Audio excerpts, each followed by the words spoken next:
Hello, interwebs, Twitch, and YouTube. So I was at the community goal in Elite Dangerous, shooting NPCs. A couple of errant plasma accelerator rounds landed a bounty on my head.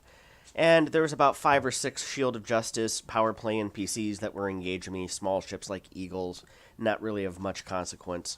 And these 4 players came in. Actually, it's 3 players right now, and a 4th is coming in later on in the video. And a Viper, a Vulture, an FDL at this point, and later a second FDL. And it was one of those things. I was willing to let live, but this Viper Mark IV started shooting at me, and the rest of his buddies decided to come over and pile on. Thinking probably, oh, well, this cutter is already being engaged by all these NPCs. Surely with 4 of us in combat-oriented ships, that'll be plenty of firepower to take down this jackwagon. Well, not so much. If you had done a run-through of my ship's subsystems, and you see a cutter running around with 5 plasma accelerators on it, you might want to think to yourself, that's an interesting configuration for a cutter. Why would somebody have 5 plasma accelerators on it when, that ship has a maneuverability of a beached whale? Well, maybe because the pilot who's flying it actually does engage in PvP, if not on a regular basis, certainly on the occasional basis, and sort of kind of knows how to fly the ship, and sort of kind of is looking at a way to test out this configuration against other PvP ships. So this Viper goes ahead and engages me, and actually my fighter is going to end up getting the kills with my deadly rated NPC pilot.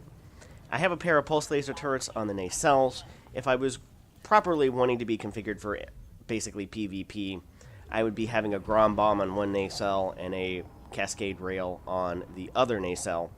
But with Scrambled Spectrum, and I need to re-roll it, the other one has phasing sequence on it right now because that's just what I happen to have at the station at the time.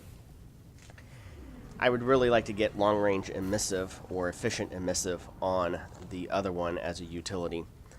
But they're going to engage me, and I'm going to teach them a little bit of a lesson about letting sleeping dogs lie, because if they had not engaged me first, I wouldn't have been inclined to return the favor.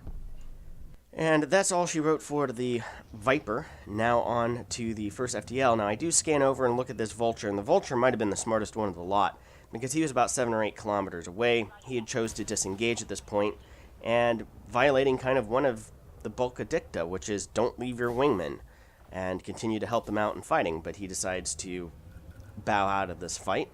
And again, probably the smartest one in the space. Now this FDL begins to engage me, and he's at least partially engineered. But he's going to try the whole ramming thing, and I don't understand why you try the ramming thing against a cutter.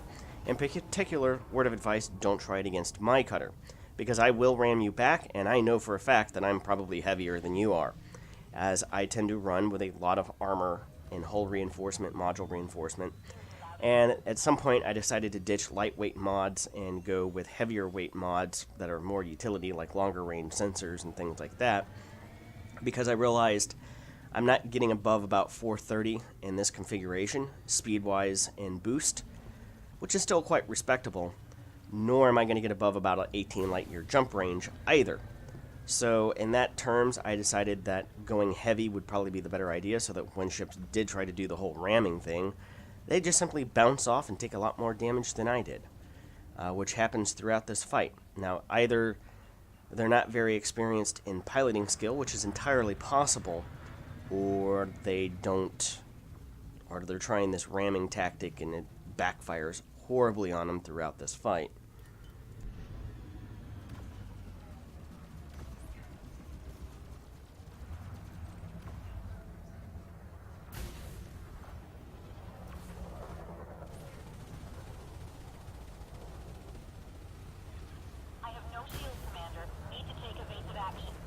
Roger that, Commander.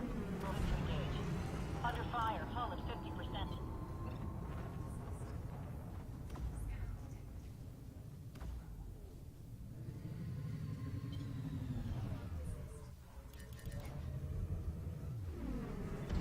Roger that, Commander. Moving to engage.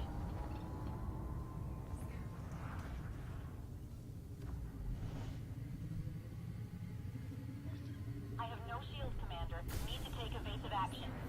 The fighter just brought the big one, Commander.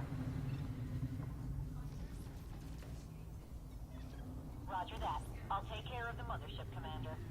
We've got multiple hostiles here. Let's take them out one at a time. Fighter is online. I'm ready when you are. Hear you loud and clear. I'm moving in. My shields are down. Request an assist, Commander. Roger that, Commander. Moving to engage.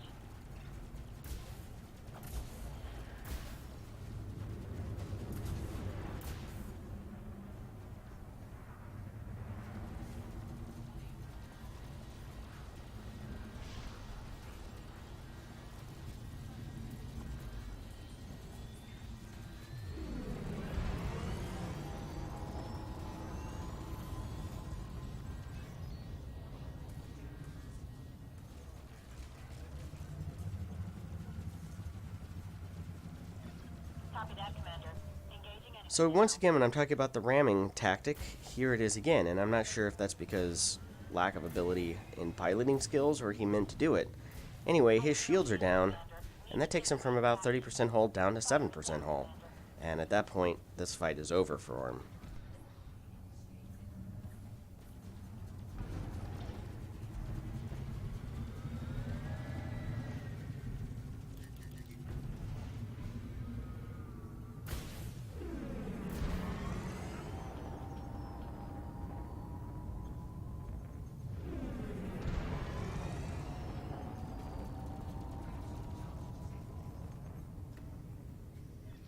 Roger that.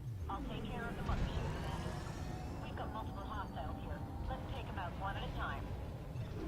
Fighter is online. I'm ready when you are.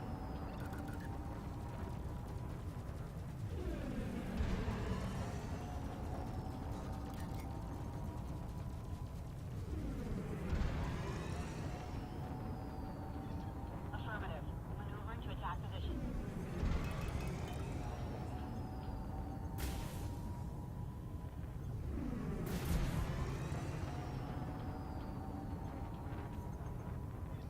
Roger that, Commander.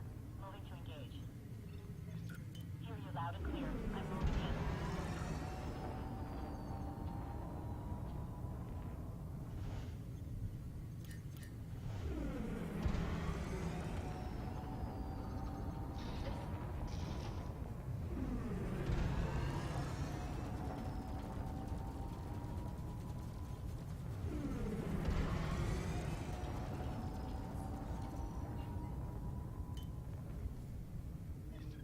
Strike one, bad guy. Copy that, Commander. Engaging enemy now.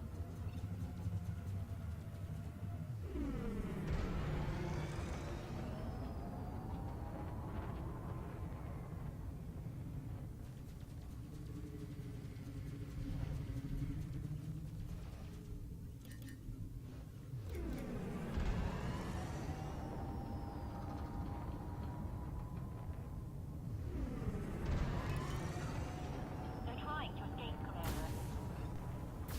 So at this point, he gives me the good game, and he is executing the patented Scott Manley GTFO maneuver, deciding not to follow his friends, and that pretty much concludes this fight. Thank you very much for watching. Be sure to follow me over on Twitch, as well as those of you on YouTube. Like, subscribe, all of those things. Until next time, see you later.